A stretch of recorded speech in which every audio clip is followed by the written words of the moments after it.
আকবার। পারেন না আজান দিতে? নিজের ছেলের কানের সামনে নিজে আজান দিবেন। যদি নানা হয়ে থাকেন, নানা নাতির কানের সামনে যে নানাই আজান দিবেন, চাচা যে ভাতিজার কানে আজান দিবেন। আজানের জন্য বসে থাকা লাগবে? আমরা প্রত্যেকে আজান পারি কি পারি না?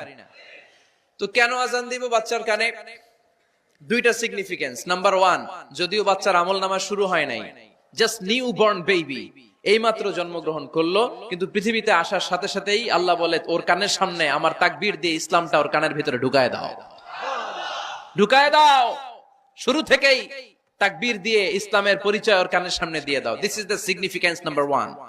সিগনিফিকেন্স নাম্বার টু, এই পৃথিবীতে যখন কেউ আসে, শয়তান যে তার শত্রু এসে ইয়াতানু ফি জামবাই ইবনে আদম, বনি আদমের দুই পা ধরে দুইটা গুতা মারে, আর বাচ্চা ওয়া ওয়া করে কেঁদে ওঠে। বনি আদম পৃথিবীতে আসার সাথে সাথে শয়তান গুতা মারে আর জানান দেয়, তোদের কারণে আমি জাহান্নামী, তোরে সারা জীবন এমন ওয়াসওয়াসা আমি দিতে থাকবো, তোদেরকে জাহান্নামী বানানোর আগ পর্যন্ত আমি ক্ষান্ত হব না। আমি যে দুনিয়াতে ওয়াসওয়াসার জন্য এসেছি, আমার উপস্থিতি, আমার অস্তিত্ব আমি জানান দিলাম। গুতা মারে। তো শয়তানে করবে শয়তানের কাজ, আমরা করব আমাদের কাজ, ঠিক কিনা? শয়তান মারবে গুতো, আর আমরা কি দিব? চিল্লায় বলতে হবে কি দিব? মনে থাকবে, ভুলে যাবেন না তো আবার। নাম্বার টু, তাহনিক করা সুন্নাহ।